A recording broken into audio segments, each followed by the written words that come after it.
Hi everybody, my name is Nick Post. I'm the electrical trades instructor at Polytech High School. Today I'm going to show you how to cut in a three-way and how to install a three-way switch. But before we do that, I need to remind you that you are not to do any of this type of work at home, only in the controlled environment in the Polytech electrical trades shop. So first thing I want to do is I want to keep in mind that we have a 2-wire cable, this would be 14.2, and a 3-wire cable, 14.3. Notice that we have an extra red wire and a 14.3 wire. And that's gonna come in handy when we need something called travelers. For this demonstration, I've already done the ground pigtail, so that's done for us. But what I want you to understand is that this 2-wire here is pretty important. It's going to end up being what's called your common wire, which is going to go to your common screw or the black screw on the 3-way switch. Notice the 3-way switch has 1, 2, 3 screws. The black wire is most important. That's your common. So this common wire can either be the switch leg or the cable that goes up and feeds your light, or it could be a feed for the actual 3-way circuit. So what I want to do is I want to isolate this black wire because I don't need it yet and get it out of the way. Again, this is going to be my common wire. Next thing I want to do is I want to put my neutrals together. And all I'm going to do here is strip out about 3/4 of an inch. Take my lineman's pliers, grab and twist, clockwise, grab and twist, grab and twist, grab and twist. And I want to get it to where it looks like a nice, neat little hair braid.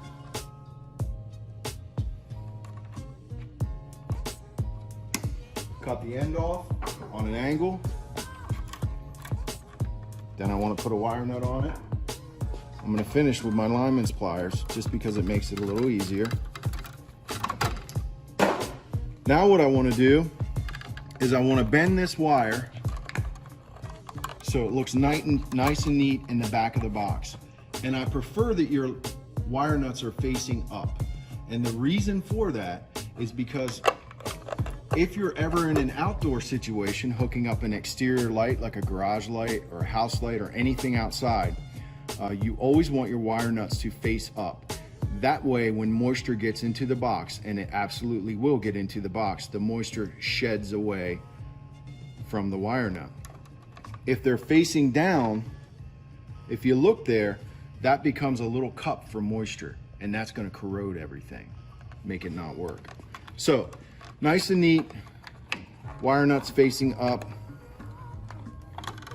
as neat as you can possibly get it. And again, one reason why we want everything to be neat, well, there's actually a couple reasons. First of all, this work has my name on it. I did this work, and I want people to take me seriously. And I want people to look at my work and think, wow, he cares about what he's doing. So on one hand, it has your name on it, but on the other hand, an inspector, when they look at your work and they see that it's nice and neat, then they're gonna take you as a serious electrician, and they're less apt to ding you for little things. Because an inspector, no matter what you think as an electrician, an inspector can always give you a violation for not being neat, because that is a code violation. Everything, the codes, National Electric Code says everything has to be installed in a neat and workmanlike manner. So, okay, back to this. Because these two white wires are neutrals, this red and black wire now becomes my travelers, okay? So I want to take my common wire that we had in the beginning, all 3 of them actually, and I want to cut them about 6 to 8 inches from the box, okay? The code says no less than 6, no more than 8.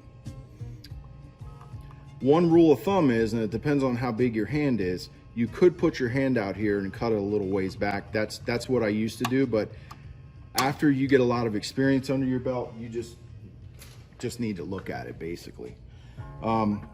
Okay, so now that three-way switch is cut in, we need to install this three-way switch. So remember, I told you the common was the most important wire.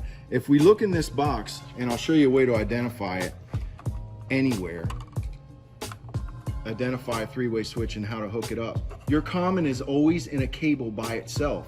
Your travelers are always together in a cable by themselves. So just by looking at this, without knowing anything, I can tell this is my common because it's in one cable, and these are my two travelers because they're in another cable. So the next thing I want to do is I want to strip the ends of the wire and curl them.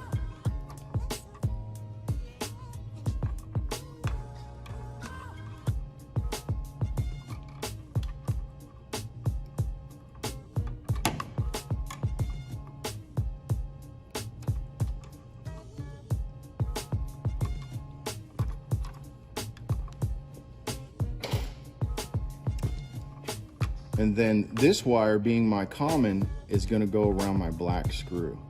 So the nice thing is that although three-way switches all look a little different depending on manufacturer, usually the common is always marked black. So that's kind of a universal thing you can count on. So that's done. Notice there are two other screws. These are traveler screws. And I'm just going to affix my traveler wires to those screws. Make sure these are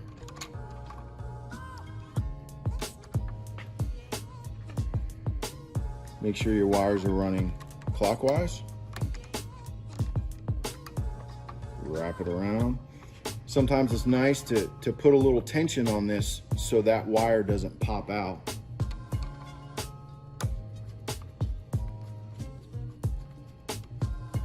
Tighten that up. Also notice I don't use a drill when I'm doing this. The reason for that is I have more control over it. When you're using a drill, things can get out of control quickly, and you can end up tearing up your device. You can also, if you're going too fast, your drill bit can pop off and you can end up stabbing yourself in your hand. And even though it takes a little more time, you have much more control with hand tools. Last thing I want to do is my ground.